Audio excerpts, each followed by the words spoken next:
Здравствуйте, это программа «Интервью дня» на телеканале ТУА-24, в студии Татьяна Рамазанова. И сегодня мы будем говорить о защите детей и подростков от насилия. В период пандемии, да и летом, в целом наши дети находятся либо дома у родственников, либо туда, где за ними будет хотя бы какой-то присмотр. В этом году в республике значительно возросло количество преступлений, совершенных в отношении детей и подростков. Давайте сегодня с моими гостями обсудим эту проблему и попробуем найти пути ее решения. Сегодня в студии Шевченко Елена Петровна, старший помощник прокурора Республики Тыва, старший советник юстиции. Здравствуйте. Здравствуйте. Коженко Любовь Владимировна, начальник отделения организации деятельности инспекции по делам несовершеннолетних Министерства внутренних дел по Республике Тыва. Здравствуйте. Здравствуйте. Ну, наверное, первый вопрос, Елена Петровна, к вам. Но не секрет, что многие родители бьют своих детей. Бьют за какие-то провинности, бьют просто так, потому что они взрослые, а дети маленькие. И, наверное, не понимают, что так делать нельзя и что это вообще-то уголовное наказание. Это так? Ну, совершенно верно. У нас в законодательстве в российском определенного понятия жестокого обращения с ребенком не существует. Однако семейным кодексом закреплено, что родители могут быть лишены родительских прав в случае жестокого обращения с ребенком, связанного с психическим либо физическим насилием, а также какими-то посягательствами на половую неприкосновенность. То есть вот необходимо отметить три сферы жестокого обращения. Да? Это не только физическое насилие, но и психическое, как указано в законодательстве. И, конечно, особо охраняется это половая неприкосновенность детей. Действительно, за нанесение побоев у нас предусмотрена сначала административная ответственность Кодексом об административных правонарушениях, а в дальнейшем в случае совершения повторного преступления уже лицом, который был подвергнут административной ответственности, наступает уголовная ответственность за нанесение побоев, да, в том числе и ребенку. В отношении родителей, законных представителей, опекунов, попечителей, приемных родителей существует также специальная статья в Уголовном кодексе, 156-я, это жестокое обращение с ребенком. То есть вот основные ответственности. Любовь Владимировна, в принципе, дети должны чувствовать себя дома в безопасности. Вы, наверное, как никто знаете, вообще дома дети чаще всего от кого получают вот эти вот уроки насилия? Кто может их бить, наказывать? Что говорит ваш опыт? Дома, прежде всего, конечно же, дети находятся в семье со своими родителями, родственниками, которые совместно проживают с ними и получают телесные повреждения, те же самые побои, да, и насилие от своих близких людей.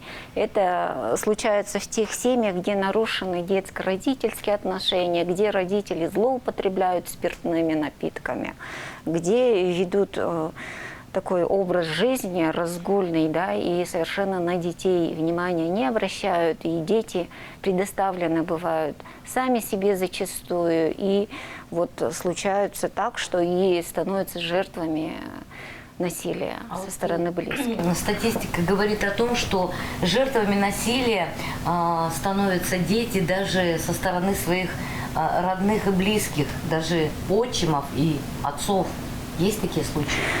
Конечно, есть такие случаи. Действительно, вот в семье дети подвергаются насилию со стороны близких людей, как я уже сказала, со стороны матери, отца, сожителей матерей, да, отчимов бывают. Бывают и случаи, когда дяди, тети наносят телесные повреждения, угрожают убийством в отношении детей. Вот буквально вчера такой случай произошел, когда сожитель матери угрожал своей, так скажем, падчерице, да, убийством, когда пришел в состояние алкогольного опьянения домой, начал устраивать скандал. Естественно, при этом были дети.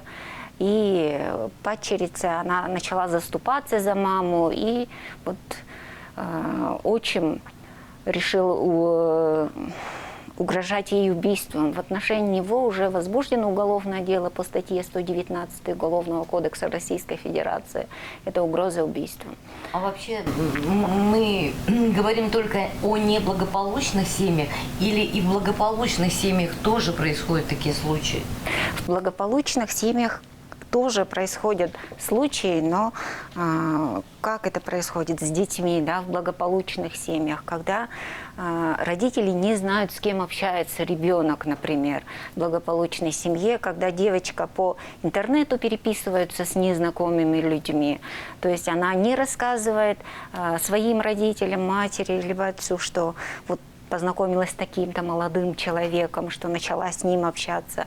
И вот были несколько таких случаев, когда вот ребенок, пообщавшись в интернете с незнакомыми молодыми людьми, которые представляются такими же несовершеннолетними, выезжает с ними куда и подвергается вот сексуальному насилию. Был у нас такой один вина случай. родителей в том, что они не занимаются воспитанием, не интересуются тем, чем занят их ребенок. Да, не интересуются, и у них между ними нет вот этих теплых, наверное, доверительных отношений, когда девочка рассказывает своей матери, что с ней происходит в подростковый период, например.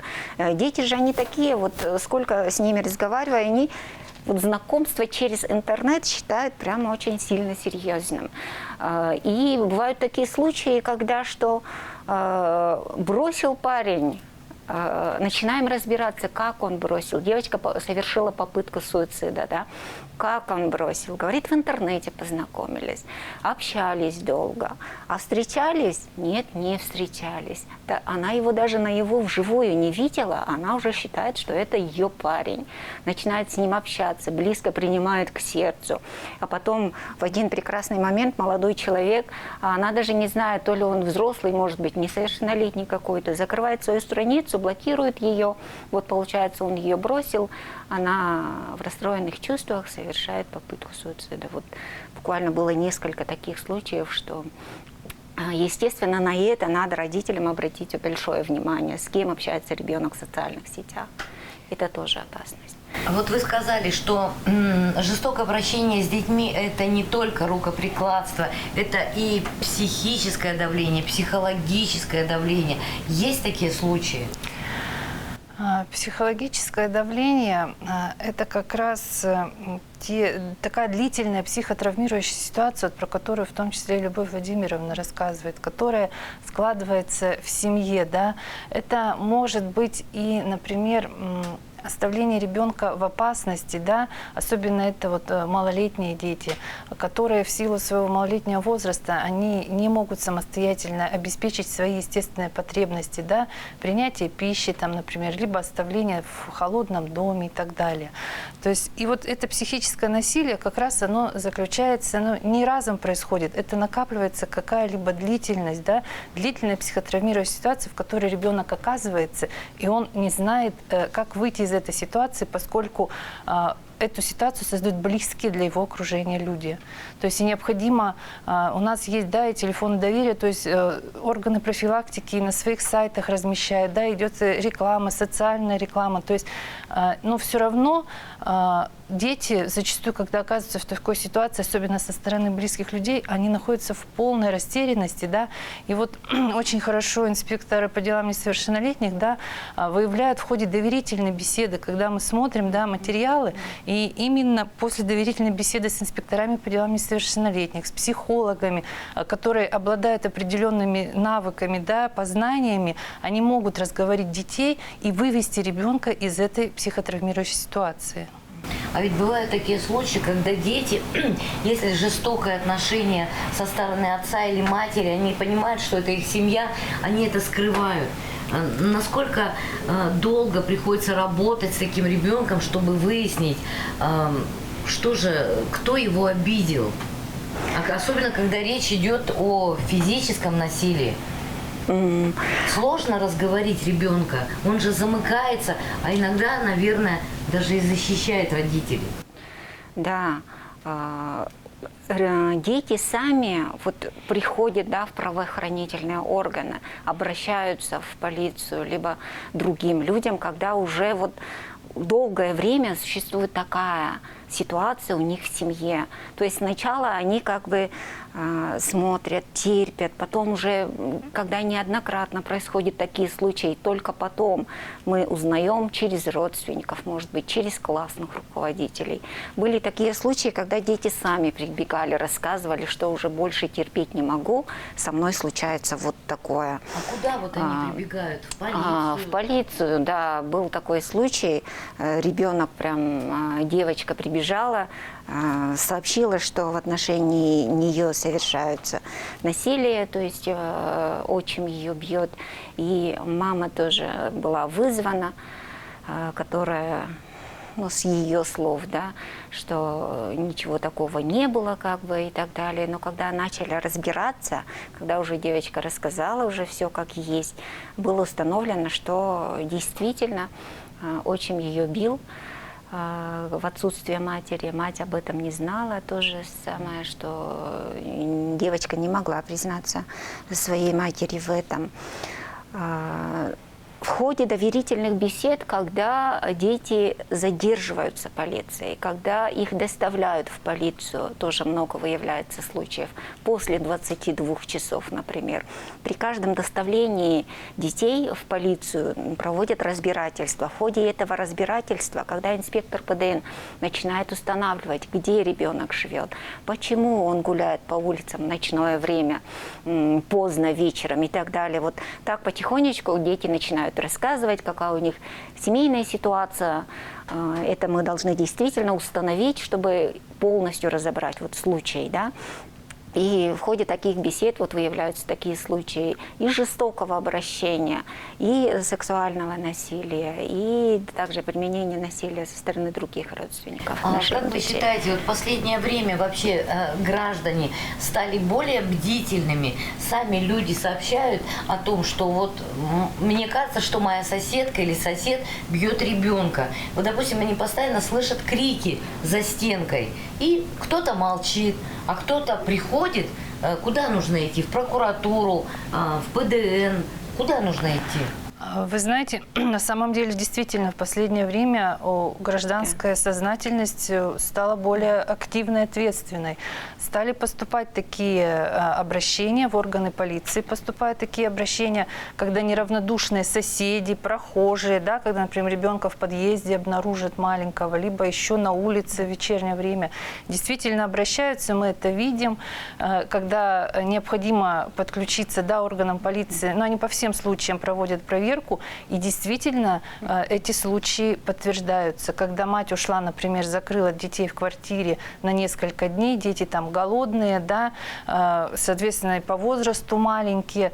То есть вот это как раз и есть вопрос о жестоком обращении с детьми. И тут рассматривается не только с точки зрения уголовной составляющей, но автоматически рассматривается вопрос об отобрании детей и лишении такой матери родительских прав. То есть гражданская ответственность тоже за это предусмотрена. Если мы говорим уже об уголовной ответственности, когда действительно в отношении ребенка совершено серьезное преступление, какой срок может грозить человеку, который вот обидел ребенка? Ну, приблизительно. Но вы знаете, категории преступлений детей совершенно преступления, совершенные в отношении детей, на самом деле разные. Вот если даже взять статистику, да, за 6 месяцев совершено 166 преступлений в отношении детей. И тут мы говорим не только о жестоком обращении с детьми. Сюда у нас ходят и грабежи, и кражи, и разбои, да. Но при этом тоже хочу подчеркнуть, что 67 преступлений из 166 это преступления совершены с 00 часов, да, до 07 утра.